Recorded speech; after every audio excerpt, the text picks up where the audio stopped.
Welcome to High Noon, where we discuss controversial subjects with interesting people. I should really come up with a tagline that doesn't trip up my tongue. As always, at the end of each month, we do a bit of a news docket overview with Emily Jashinsky, culture editor over at The Federalist, shaper of intrepid young minds over at the Young America's Foundation. She is, of course, a fellow with us, Independent Women's Forum, and she's a general cultural commentator. She is a group chat participant. She is all of the above. And once a month for these After Dark episodes, she's on High Noon. So welcome, Emily. And it seems like a lot has happened since the last time we did one of these After Dark episodes. I mean, for starters, there's been a month of a war. And I did want to start today with talking about Biden's speech in Poland and his either gaffe or maybe not a gaffe, where he essentially called for regime change. He said that basically, Putin cannot be allowed to maintain power in Russia. He can't be allowed to do what he's doing. Then the administration walked that back and said he's only referencing what Putin did in invading Ukraine and prosecuting this war, not regime change in Russia.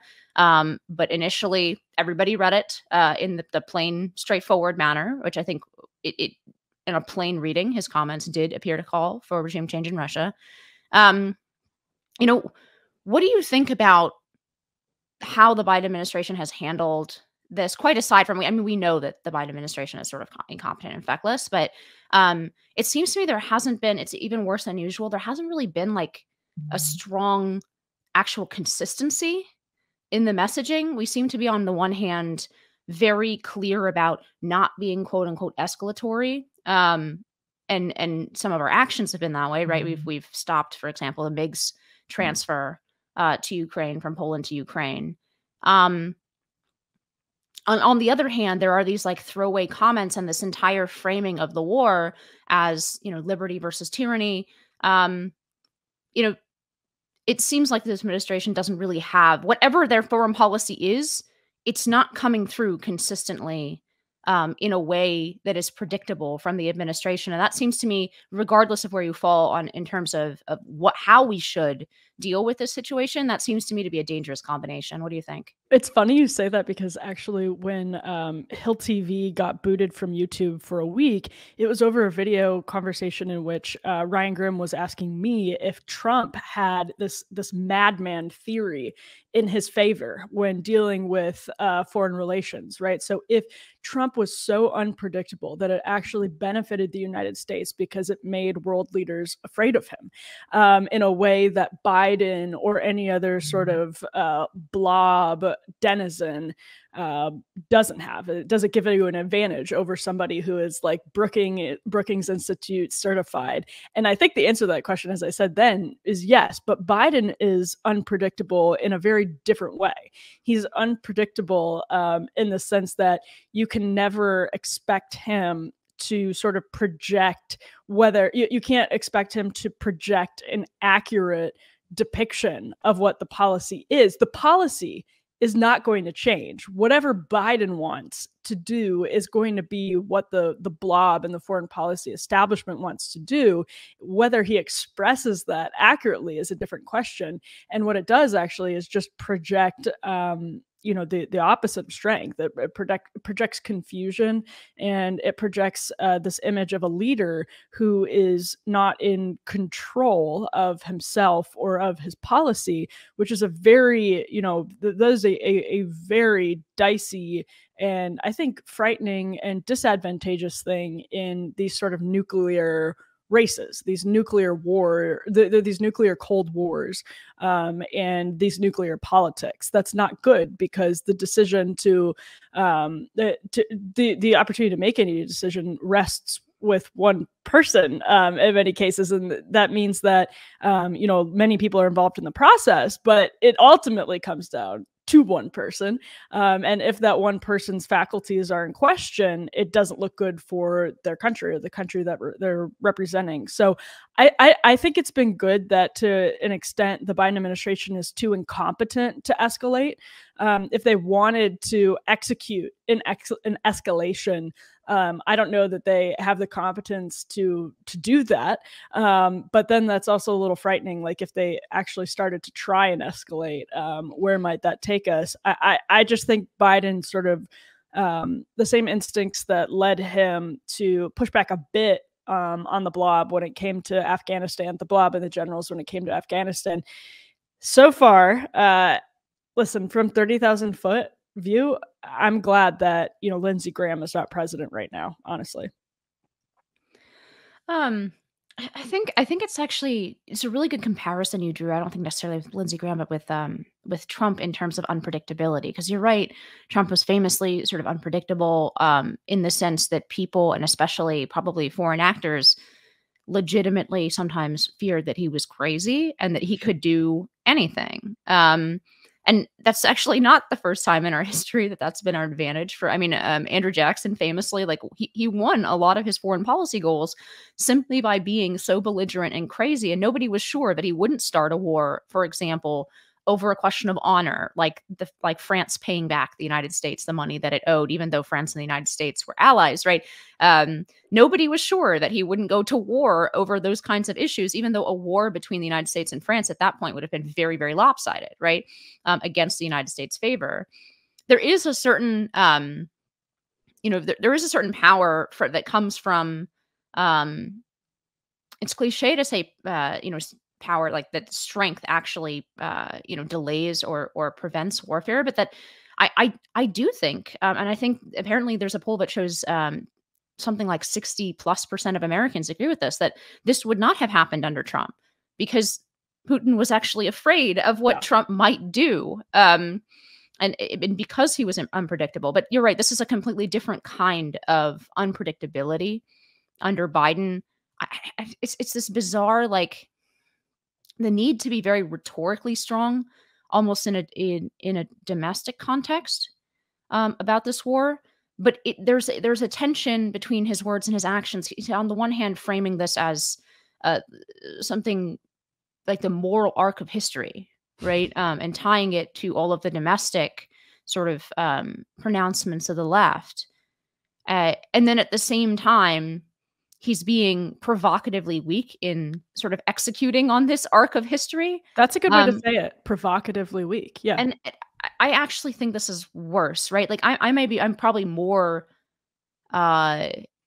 open to, let's say, a more aggressive foreign policy in this instance than you are, which is not to say that I think we should be needlessly escalatory, but I tend to think that actually, when you convince people that you're willing to escalate, that's when you don't need to. But regardless of where you fall, it seems to me like this is kind of the opposite of TR's maxim, right? It's speak softly and carry a big stick. Like, this is yelling very loudly about the arc of history and how Putin is a murderer and how Russia needs regime change at home, but then carrying a very tiny stick to back up your actions. And that strikes me as, in many ways, the worst of all worlds. Like, if you have a more isolationist foreign policy or less interventionist foreign policy, and you speak softly and you kind of have this attitude, that leaves open the possibility that there are lines that you might really enforce and care about, but just that you don't care about certain things going on in the world, versus drawing these, to use the Obama analogy, drawing these red lines everywhere and talking about the morality of the situation. Of course, Putin is a thug and a murderer. But when you, as a president, as opposed to a commentator, say things like that, and then don't back it up, you are creating the expectation that your words cannot be taken seriously. And I think that is really, really dangerous. Yeah, no, that's completely true, especially, again, in nuclear politics. And to clarify something that I said earlier on this point, there are shades of blobbiness when it comes to this particular conflict. You have everyone from Lindsey Graham up to Joe Biden and the various people advising them that could be considered within the blob, but do have these sort of major differences when it comes to, like, a no-fly zone. That is a huge, huge question that even people in the so-called foreign policy blob disagree with. So when Joe Biden bucked the generals on Afghanistan, that was, like, shocking for Joe Biden, because I think it demonstrated this, like, weird vitality, or like this obstinance that I don't see Joe Biden having, because he doesn't seem capable of it. But that was just something that was, like, very deeply rooted, I think, in him for years. But on this conflict, he's all over the place. In the regime change slip up is a really interesting one, because I think what he was it shows that like when you're the president of the United States, especially the kind that was hysterical over Donald Trump's, casual use of language, you are very careful with your words in these types of situations. And Joe Biden was a senator for years and years and years. He knows damn well and he believes damn well in those sort of boundaries and linguistic strictures and all of that. And so if anything, I think the message that he just telegraphed to foreign leaders that are well aware of his knowledge of these sort of norms is that he is no longer in a position to uphold those norms, even if he wants to, because his mind just isn't there. And again, what that telegraphs is that his mind just isn't there. And by the way, he's in charge of the greatest nuclear power in the world during a conflict with another great nuclear power. It's profoundly embarrassing. And I like the language that you used, Inez, that it is provocative, because to your point, Putin under Trump, you don't know if he's going to take the advice of Jim Mattis one day and John Bolton another day, or if he's going to take the advice of Steve Bannon, right? Like, you actually don't know what's going to come out of that administration, not even just because Donald Trump is unpredictable, but because he listened to both the blob and people outside the blob, and he kind of had them all just sort of like clanging when it came to his foreign policy in his ears. And, let the debate kind of, he wasn't this entrenched sort of foreign policy ideologue. And I think that probably was very helpful. It was frightening at some moments, like when he started tweeting about the size of his button versus the size of Kim Jong-un's button. But there is really something to that. And I think the contrast with provocative weakness is a really instructive one. And Joe Biden, saying what he said and failing to uphold these linguistic norms that he has upheld for years, even as a self-proclaimed gaffe machine, is a sign that, in a situation as serious as this, he can't even control his gaffes. He can't control his language because his mind is not there. And the mind of the president, of the principal in nuclear politics, is essential. And everything comes down to that. And so that puts us in a difficult position. Yeah, one of the things I really wanted to ask you in particular, Emily, about is, and I've struggled with this myself. I think in a previous episode, I said it's like this. I have on the little angel and devil on your shoulders analogy. Like this particular devil, I've never actually had any until now had any like sort of inclination towards, and that would be like sort of a Chomskyite anti-Americanism, right? Yes. I've always believed very strongly in that America has been a force for good in the world. That's not to say that we don't make mistakes, that those mistakes as a global superpower don't have very, very real consequences around the world for people's lives. But that seemed to me always to be true about any global superpower. And it was always very clear to me that I would rather, in William F. Buckley's famous phrase about when he was talking about the moral equivalence that the left used to make between the Soviet Union and the United States, that, the person who pushes an old lady in front of the bus and the person who pushes her out of the way of the bus are functionally both people who push old ladies. I've always very strongly believed in all of this. And the sort of moral that America was as good a global leader as, anyone with an understanding of sort of history and human nature could hope to expect in terms of using its power justly. That assumption is much more difficult for me, and I think a lot of conservatives today, because we see domestically how corrupted our institutions have become, both ideologically and just in terms of competence, right? It's very like arguments like this that to me, once if Russia had invaded Ukraine, let's say in 1995, I think, or let's say in the late 90s, or even in the 2000s, I think this would have been much, much clearer to me, the contours, and it's still clear. And sometimes I think we use too much of our domestic frame in looking at what's going on, because the one thing that seems to be lost in a lot of commentary is Ukrainian agency in all of this, and of course, Ukrainian nationalism. But from the domestic perspective in the United States, I find myself having much less confidence that, for example, alignment with the United States is a good thing. Um, and because that alignment has been used to advance not what I would call traditional sort of American values, but has been used to advance now the values of the people who control our institutions, which I so strenuously oppose at home. So it's been like a complicated, like it's difficult for me to reconcile these two things: the kind of long-standing commitment I have to the American order and the decline of American values at home.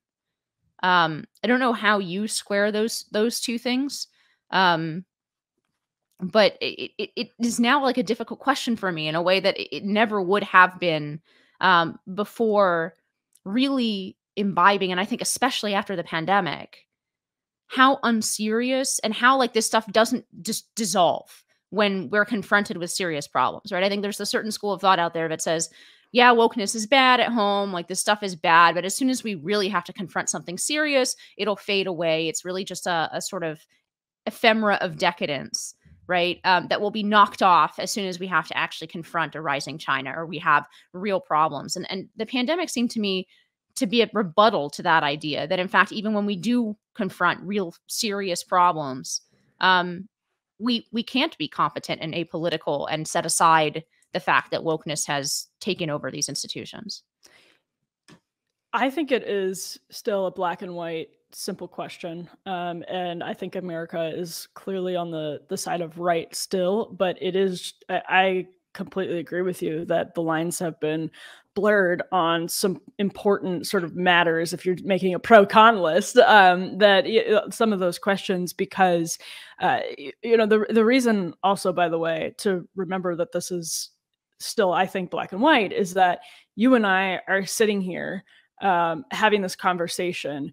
We are still using a Google-based browser, and we are, still, it doesn't mean that those threats are not very real and that these major companies are governed by this terrible ideology that Macron and others have actually explicitly said is a poisonous kind of American export, which is when Macron said that was like one of the worst moments I've ever had as an American, sitting back and thinking, this is our export. This is what we export now.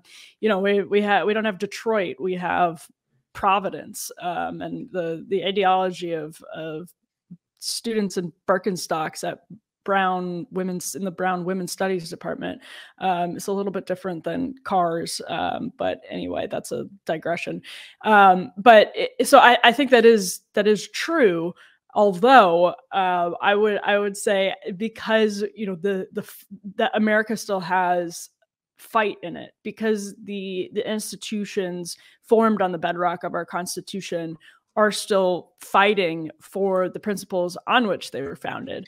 And we can still have these conversations without threat of Google literally turning us off while we're doing it, or reporting us to the police or whatever.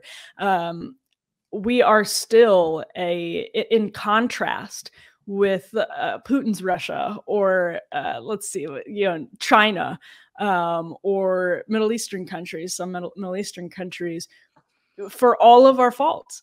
The balance here is still very much clearly on the side of the United States, because we are still on the side of freedom, even though we are rapidly sort of descending into a place where we at some point have to admit we aren't. But I don't think we're there yet. And we're not there yet, especially when compared to some of our adversaries, Russia, China, etc., for all of our nation building, for all of our regime change that was far beyond what we should have been doing. All of these questions, we still have created a haven for people from other countries who are fleeing tyranny and want to enjoy our freedoms. But it is very true that we're in the process of making ourselves into less of a haven. Zed Jolani, who used to work at Center for American Progress and is very much on the left, wrote a wonderful article about how we are still the good guys on his Substack, I believe, that everyone should check out. So for me, it's still a black and white it's still a black and white question. I'm not, you know, burning my Dixie Chicks CDs, but mentally, I'm still on our side. You know, I guess I have two responses to that. One, you know, I agree the country is still good, and that the country largely is still fighting is the phrase that you used. But what I'm less certain about is that the institutions that would be governing foreign policy are, right? So, you know, I very much still believe that this is a fight here. I don't believe that we have descended into, you know, a tyranny that's comparable, for example, to Russia's at home. But that's because of essentially Americans outside of our institutions. And it's a very difficult question actually at all to compare because, and I've been thinking a lot about this because I've been kicking around this dissident piece for a long time that I still haven't published because I haven't decided quite what I think about it. I think sometimes even in the comparison, we are in some ways better and in some ways worse, right? So like, it is obviously true that we can still speak without being jailed. It is obviously true that the opposition in this country is still not treated like Navalny, right, in Russia. These are obviously true things. On the other hand, people understood that Pravda was false, right? People understood that the nature of the government and the nature and line of power that was being applied, at least in the late Soviet Union. And there is a diffuseness to the power structure in the United States of how that line is deployed that I think in some ways makes it much easier to live under, and at the same time much more difficult to actually like nail down and try to stop. But again, all of this stuff though, and this is where I've broken, I think, from a lot of the people that I generally agree with regard to analysis of the United States, people so-called the new right or populist right, whatever you want to call it. This is an understanding that's fairly new even in the United States. You know, when Ukrainians talk about, you know, let's say aligning themselves more strongly with the West and with liberal democracy, these are things that still have meaning to them. I don't think that, and I guess because I don't have the position, say, that some folks, you know, on the new right have about this kind of decline being inherent to the American system in some way, that like there's an inevitable chain of reaction starting from 1776 and the, you know, even before that from the Enlightenment all the way to wokeness and how we live today. I don't think that is like an inevitable chain of reactions. And therefore I don't have this same, like, I think that applying sort of 2022 pessimism about the American system to a decision, you know, in Eastern Europe to try to escape the orbit of, you know, of Russia and very real, like the Russian system, right? As opposed as something different from the liberal system, because that I do agree with. And I think the most egregious sort of error that people are making is that because they're critiquing our own system, they can't recognize that this is a system that you know, first of all, the Russian system is not some kind of like conservative trad utopia. This is idiotic. I don't understand why people believe this at all. People, otherwise smart people, they suffer from many of the same sort of maladies of modernity as we do. They are also pessimistic, also, you know, irony poisoned. Also, they don't go to church. Their abortion rates are high, right? Yep. Family breakdown and atomization has struck Russia. I mean, don't forget they lived under communism for, you know, decades and decades. This is it. It's that line of thinking to me is completely like crazy, especially when I look at some of the very smart people who seem to be going down that route, like Christopher Caldwell, who has been on this train for years and since at least 2017. Has been on this train of like, oh, you know, Putin's Russia is the great like alternative to corrupted liberal democracy or woke liberal democracy. But at the same time, like you look at the border between Poland and Ukraine in a very real sense represents these two systems, right? Liberal democracy with all of its flaws and all of the encroaching wokeness, which now, you know, Poland and Hungary are both in a similar position in terms of trying to fend off from the EU, right? Not wanting, for various reasons, and their governments are very different, and there are lots of differences between these two countries, but both of them were united in trying to push back, for example, against some of the, gender ideology stuff that the EU wants them to adopt, right? Even with all of that, that border with Ukraine represents not only 4 times the GDP per capita, and they started out roughly similar. But it represents 2 totally different trajectories for post-Soviet or post-like Warsaw Pact countries coming out of the collapse of the Soviet Union. And it's clear to me that liberal democracy has done something that Ukrainians very much look across the border and say, no, that's better. That's better than what we have. It's better than being an orbit state in a kleptocracy. And so, like, you can see even how I talk about this, I'm a little bit mixed up, but I don't think that we can apply how we are now disappointed, because I don't think it's inevitable here. I don't think we can apply how we are now so disappointed with our institutions and with wokeness and all the sort of very real problems and very real worries I have about tyranny in the United States in a different way. I don't think we can apply this to Ukrainians and the way that they think about an alternative to the system that they've lived under for the last several decades. Well, and if anything, it's actually a reminder to jealously guard our principles and the norms that they've created when you see suddenly the establishment media flocking to the defense of nationalism and traditional masculinity and the sort of principles behind the Second Amendment, with you have Ukrainians arming themselves to defend their property and their families and their country. So when you have an establishment media, when for its own sort of ideological purposes and corporate purposes, rushing to defend literally the nationalism that in this country they have equated with racism and bigotry and intentionally conflated with white nationalism, when you see the establishment media sort of rushing to defend that when it is virtuous and it does deserve defense, as it does in the case of so many of these Ukrainians, obviously not the neo-Nazis, but decent Ukrainians who have virtuously taken up arms, men who have defended their children and their wives, and you see these stories being heralded by the establishment media. This is a sign that we still believe in our hearts in the virtues of these principles, and we see how desperate people are to enjoy their fruits. And it should be a reminder for us to sort of jealously guard them, not to covet what they are fleeing from. And that's sort of the clash in nuclear powers, China, Russia, the United States, who have very different concepts of how government, of the relationship between government and its subjects, government and its people. If you look at the 3 of those, at least the promise in their principles, their organizing principles and ideas, we do not execute ours perfectly. But I would, say that a human being is better off with the aspirations of our principles here in the United States and broadly in the West than anywhere else. And what that means is we need to fight to restore them and to save them.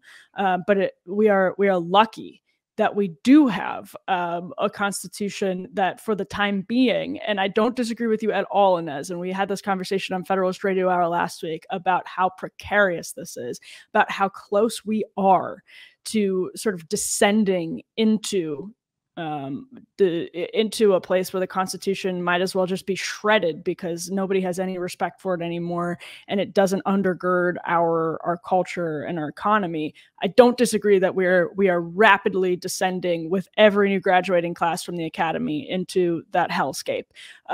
But I don't think we're there yet. And I think so long as we have those principles in contrast with the organizing principles of Russia and China, this is a reminder to fight for what we have here. And that doesn't mean we have to build nations. We don't have to take on Ukraine as a nation building project, nor should we. But it does mean that if other nuclear powers see our concept of freedom as a threat to their empire, then we should be proud. If that's what the threat is, if the threat is human freedom, then we should be proud to uphold it and reminded to guard it. I only have one more thing to add, and I think this is a good opportunity to transition exactly to what our leadership has been doing about us as we hover on the event horizon of tyranny in the United States. But just one thing that I would maybe rephrase something that you said. It's not even that the Constitution will be shredded or that people don't take it seriously, because I think that has been the case for a long time, at least on the left. It's also that the particular type of tyranny that seems to be rising in the United States doesn't really, it evades in many ways the constraints of the Constitution, right? So, which is why I think increasingly you'll see conservatives retreat into the public. And by that, I mean the public sphere generally, like things interacting with government, because actually our system does work very well in a certain sense that it's designed to restrain these impulses of government, even in our very sort of degraded state vis-a-vis what the founders imagined the Constitution would restrain. Those checks and balances, actually, I think Trump's presidency is a really good example, actually, of how, impulses from one branch can be checked by the other. And actually, we do have still plenty of this like systemic genius in the way our government works, even as we've ditched a lot of the important constraints the founders put. But so that I am less pessimistic about, but it's difficult. And maybe there are reforms we can make, to tie these two things together. But the problem, it seems to me now, is that sort of tyrannical impulse can be can circumvent in many ways the obstacles the founders put in place for exactly that kind of tyranny, because what we're facing is a kind of private tyranny, which is, as far as I know, as far as I understand the history of the world, and maybe somebody can email me and tell me that there's some other example, but as far as I understand it, this is new and uniquely American. Like, right. This is sort of a new development in the history of how men tyrannize men. Yes, it is. So, and maybe somebody can write in and tell me why that's not true, and there's some precedent somewhere.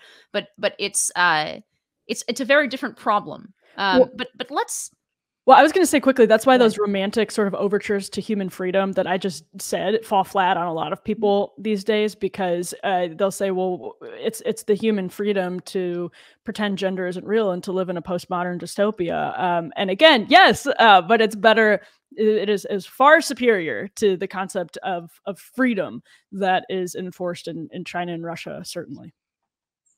Well, let's talk a little bit about leave aside the complicated question of how much our internal pessimism should guide America's foreign policy.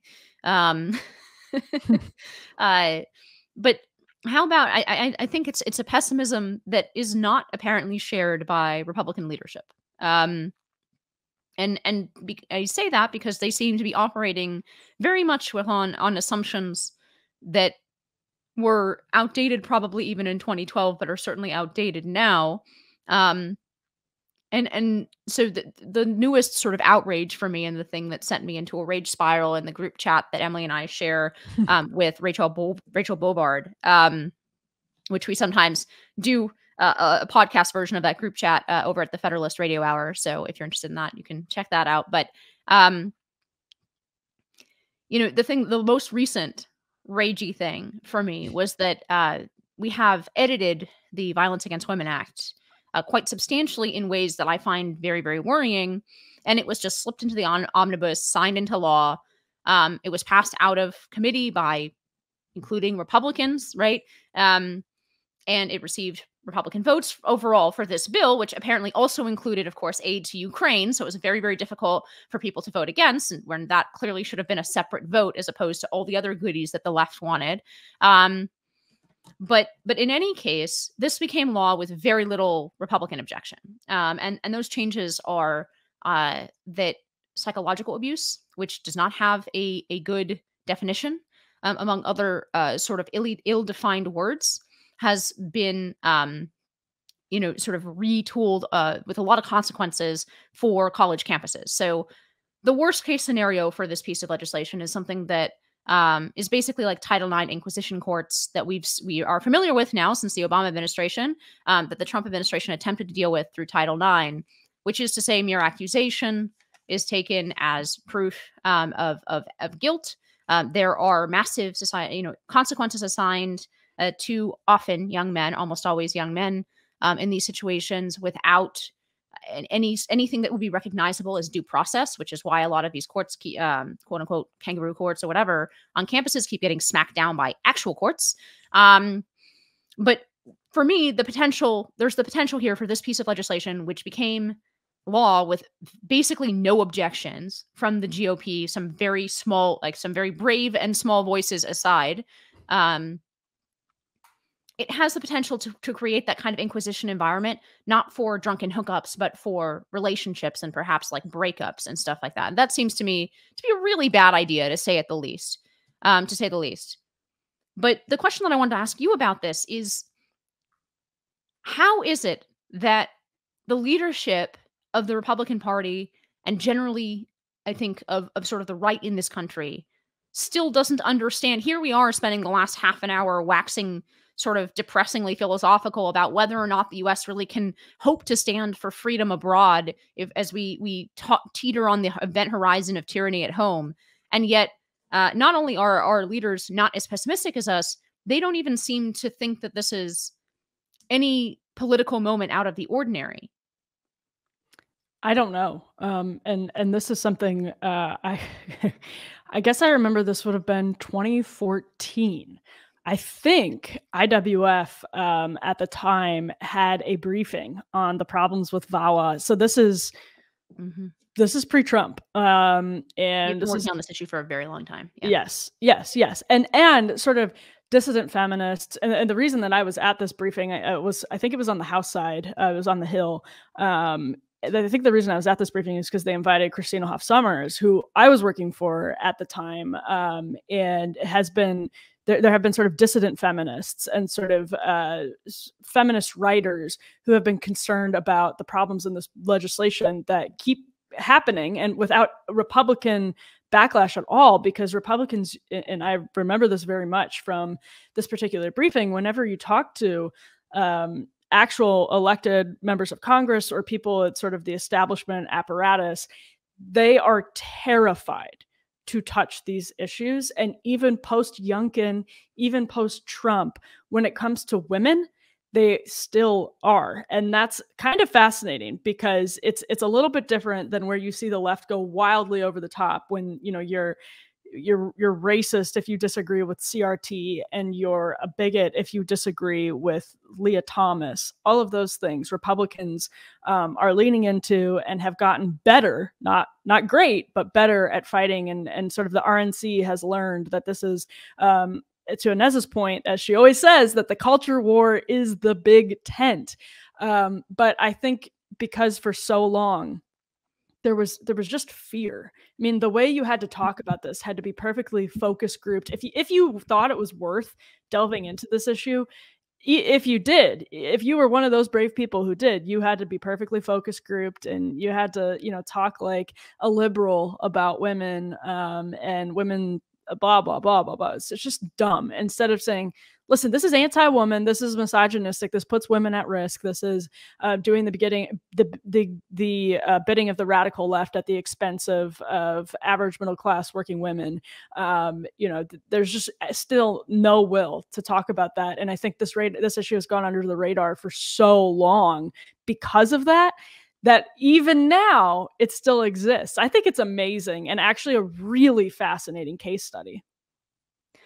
Yeah, I mean, my question is, what will it take then for the leadership? Because like you, I think I was somewhat a little bit more optimistic at saying that, yeah, maybe they actually do get this, especially since they were running on, we had a crop of candidates who are now running on cultural issues in the way that they had not before. And yes, you know, sending out fundraising emails doesn't necessarily lead to legislation, but at least they were sort of thinking in the right way. And so that was kind of encouraging.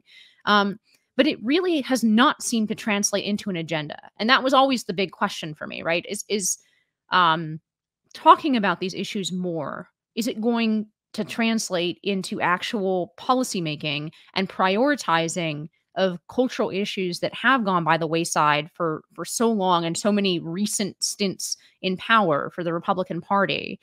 And I kind of thought, oh, maybe this dam finally is going to break, right? And then you know, we have this whole kerfuffle on Capitol Hill over Senator Rick Scott being bold enough to actually release an agenda, which I have some you know, quibbles and stuff with agenda, not least of which is that he uses the word gender instead of sex. But like, it's an agenda of things that people care about, and apparently this is not welcome in the Republican leadership, because they would like to simply run on the overreach of the left without actually putting forward anything they're going to do about it in a serious way. Yeah, you stand throughout history yelling stop, but not redirecting traffic. Yeah, that's actually a really big problem. Nicely said. Well, do you remember actually, again, under the Obama administration, in the years where the years of the kangaroo courts, Republicans did not want to touch that issue at all. Actually, most of the pushback was coming from conservative media, not from elected Republicans. And it's rare that you have such a clear-cut issue as that one. But Republicans had been hit with the war on women charge from the media, and were really terrified. Like, they did not want to talk about life, despite what the left thinks, that Republicans are just champing at the bit to talk about abortion and sex and marriage. They're not. But it did not want to touch that issue. And I'm sure, Inez, you remember that very clearly. And Betsy DeVos sort of came in and even had the support of like groups that normally lean left, legal groups that normally lean left, and did all of this. But then you have Biden nominating like the person who enforced this in the Obama administration, and Republicans don't give a damn. So it's not just like Catherine Lemon I'm talking about, or do you know how to pronounce that correctly? I know how to write it, but I don't know how to say it. Yeah, many such cases in my lexicon. Many such cases. The enforcer of the kangaroo court regime on campuses has been installed at the education department, and Republicans did not lean into the fight. Did they oppose it? And did they ask questions? Sure. Did they lean into it? Absolutely not. This should be a huge part of Republican messaging in an election year. But men's lives had been ruined by this. Women's lives had been ruined by this, and Biden just got back to business as usual. And Inez, as you say, we can expect these rules to be reversed and shifted back to the Obama era shortly. That is coming up, and it is going to have a very real effect on our college campuses, on our young people, on our young men and young women. And it's imminent, and nobody's talking about it. So it's not just that they aren't leaning into the fight. It's that they don't know where the fight is at all. And it's like they don't even care to find out. I would really like to see a legislative version of the question that Senator Blackburn asked the Supreme Court nominee in the last week. I would like to see a piece of legislation to see who would like to vote for the biological definition of a woman in federal law. And it would not be just performative, because actually, as you just pointed out, one of the regs that we expect to drop through Title IX, not only is the Obama administration almost certainly going to restore the complete destruction of due process that we saw with regard to sexual assault accusations. Not only are they going to restore the incredibly broad definition of sexual harassment that eats into free speech, but what I mean by that is that we were seeing on college campuses cases where somebody, for example, was making a statement about gender or sex roles, or the kind of conversations that you and I have all the time, Emily, and the school was interpreting that as sexual harassment.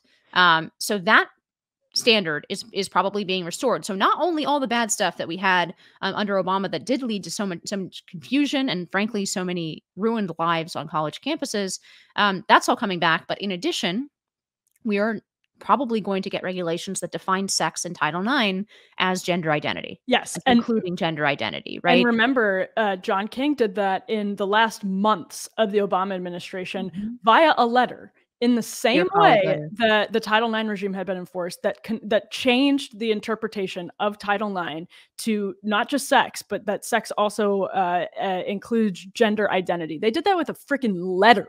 And you had some sort of cultural conservatives pushing back on it at the time, but that should have been a 5-alarm fire, and it should be a 5-alarm fire now. Yeah, as an aside, this is one of the reasons that I oppose the Trump administration's efforts to put in place a federal tax credit, federal school choice program, even though I'm very pro school choice. In fact, that is my day job, is promoting school choice. But because the department can put forward regs like this with the stroke of a pen, that is not really the case on the state level. Like there are many more, there would be a lot more pushback from private school groups and so on. I think on the federal level, it makes it very, very dangerous for private schools to take federal money, because initially that Dear Colleague letter of Obama's, they did clarify that they meant public schools, but initially it went out to all schools. Yep. Well, and it so can be actually trying to change. He was trying to force private schools by the stroke of a pen, private schools, to abolish men's and women's locker rooms. If you take public money, if you take subsidies, as every college except for pretty much Hillsdale does, even though that they changed, who the letter was directed at, that is precedent setting and can be cited in. You're a lawyer, and as I don't know what the hell I'm talking about, but that can be cited in court. If the federal government says to receive federal funding, this is what you have to do. Yeah, look, you take federal money, there are strings attached. And I think, look, all public money has that danger inherent in it, but on the federal level, it's much more. I think it's much more dangerous because of the way that federal agencies operate. So you just said this can be done with the stroke of a pen. They literally just send out a Dear Colleague letter. Yes. And what a Dear Colleague letter is for the purposes of enforcement, the Department of Education understands the law to be this. And it's not supposed to be used to actually change the law, right? It's just supposed to clarify certain minor aspects. But that is how Democratic administrations have used that power in the past, has been basically to nod, wink, wink, like we're going to investigate you and possibly, adjudicate cases involving you in through the federal bureaucracy. Right? It would be a knockdown, drag out legislative battle, and they know it. And it would not have ever passed Congress at the time, though it would have been, in the same way with the Equality Act still hasn't passed Congress. It would have been it would have been a bitter fight. And instead they circumvented it with the stroke of a pen, knowing damn well what they were doing. Yeah. Well, I mean, this is, again, one of my favorite things to talk about, and something that I talked with Eric Hoffman about earlier this month on the pod is the power of bureaucracy. Is really, like, this is one of my buckets of things that, if to my mind, any serious, let's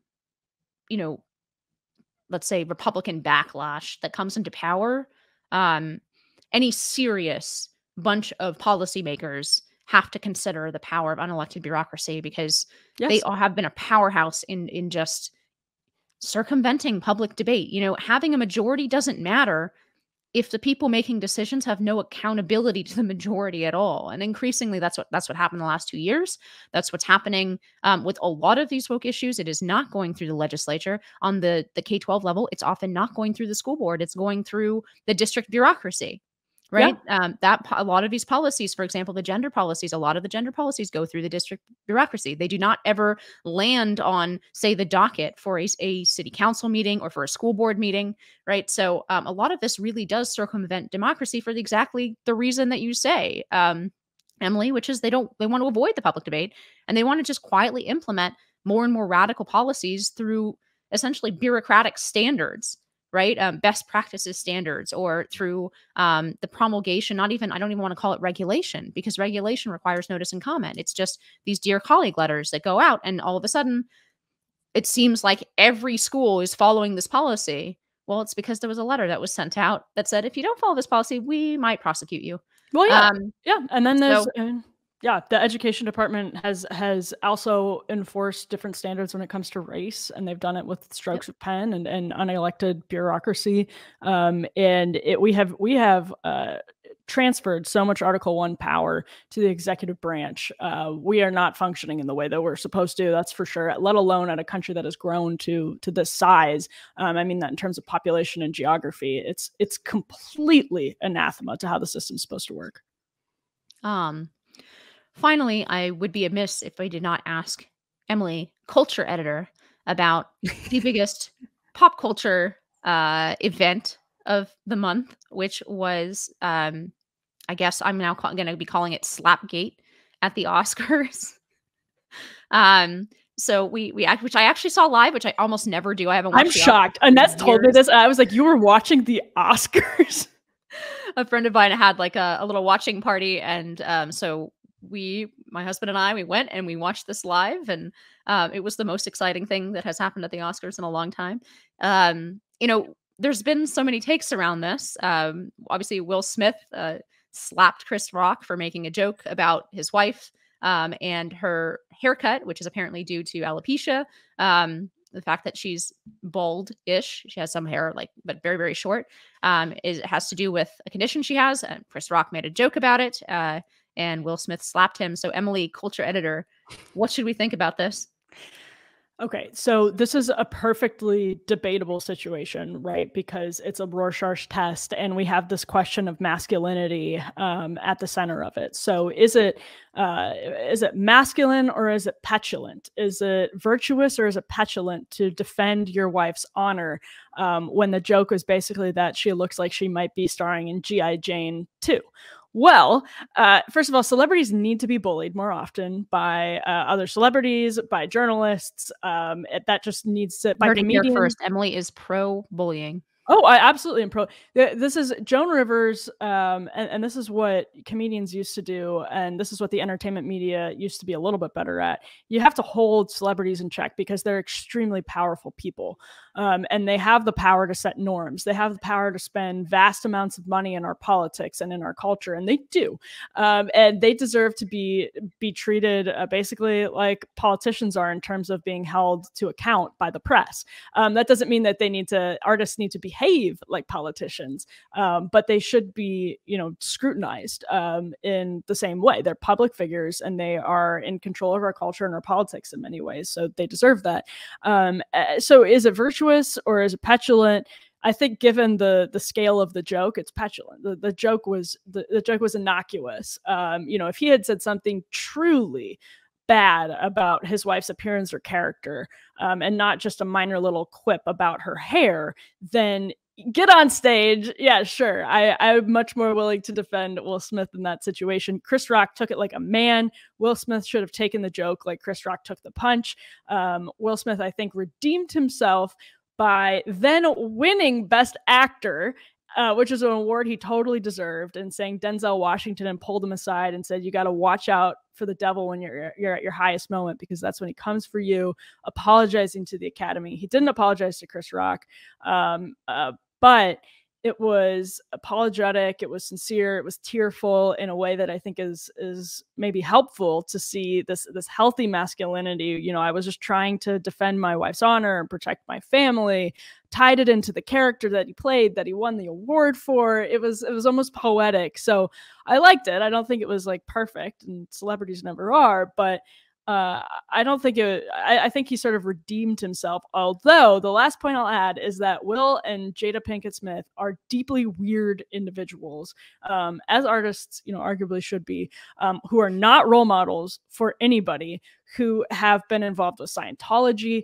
who have an open marriage, and who challenge, I think, healthy norms about men, women, and marriage from their platforms.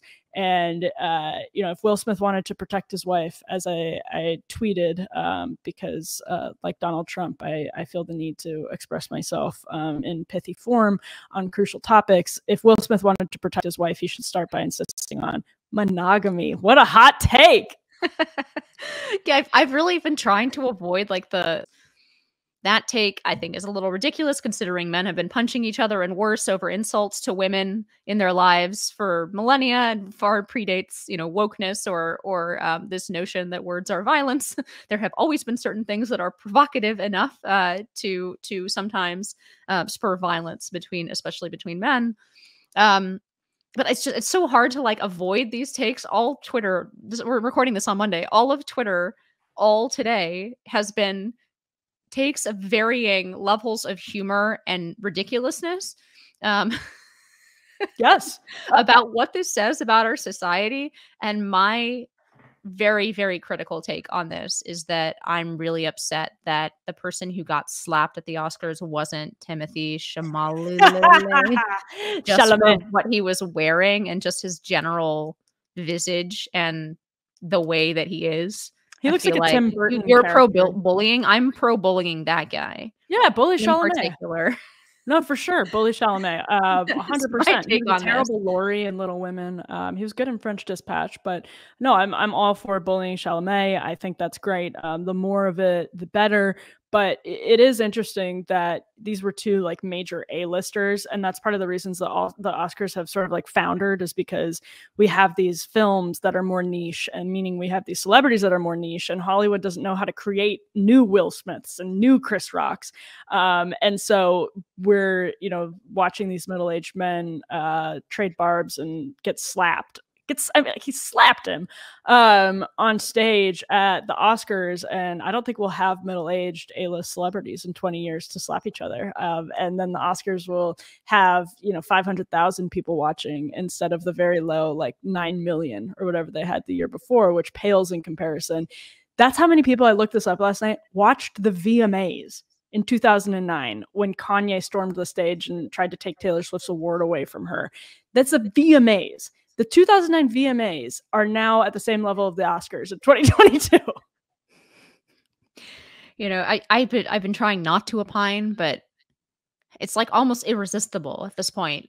And the only like larger thing aside from who needs to be slapped, that I can think of is that I do think, especially after the pandemic, but even before, I do think that we have a lot more people, and not just, and perhaps, Hollywood actors always were a little crazy. But I do think we have more people on edge than before. And I think I've talked about this with friends. I think people are more, like visibly more, there are way more altercations that I see like in normal environments, right? So like in the airports, and then some of this has to do with COVID restrictions and fighting about those, but some of it doesn't. I just think people are, I think modern living, and especially the isolation that most people endured for the last couple years, has had some, I hate the word mental health, because I always just get, I have the urge to roll my eyes every time somebody says something about mental health. But I do think people are more on edge than they used to be. They're more apt to get into altercations. They have less control over their emotions and less control over acting out on those emotions than they did even 5 years ago. And I'm not sure what combination of perhaps Emily's theory of hyper novelty, social media, pandemic lockdowns, isolation, family breakdown. I mean, you just keep going the list, and there's all kinds of factors that could be feeding into that. But I have noticed that people are in public settings way more on edge and way more apt to act out than they were even 5 years ago. I think people need more antidepressants. Like if there's something we don't have enough of, it's that's true. What we should all do is just swallow as many pills as possible to dull any sensation of life, yes. And then we will be perfect candidates for the metaverse. You take your benzos, you put your Oculus headset on, kick back, do your work in the little metaverse room, and then go mini golfing afterwards with somebody in Japan, and you're honestly all set until you have to take another pill. On that note, Emily Jashinsky, thank you so much for joining us on High Noon After Dark, as we do every month. At the end of every month, Emily and I will have our very upbeat and optimistic conversations about the universe, life, everything, and the future of the country. But Emily, thanks for joining us once again. Thanks, Inez. And thank you to our listeners. High Noon with Inez Stepman is a production of the Independent Women's Forum. As always, you can send comments and questions to inez.stepman@iwf.org. Please help us out by hitting the subscribe button, leaving us a comment or review on Apple Podcasts, Acast, Google Play, YouTube, or iwf.org. Be brave, and we'll see you next time on High Noon.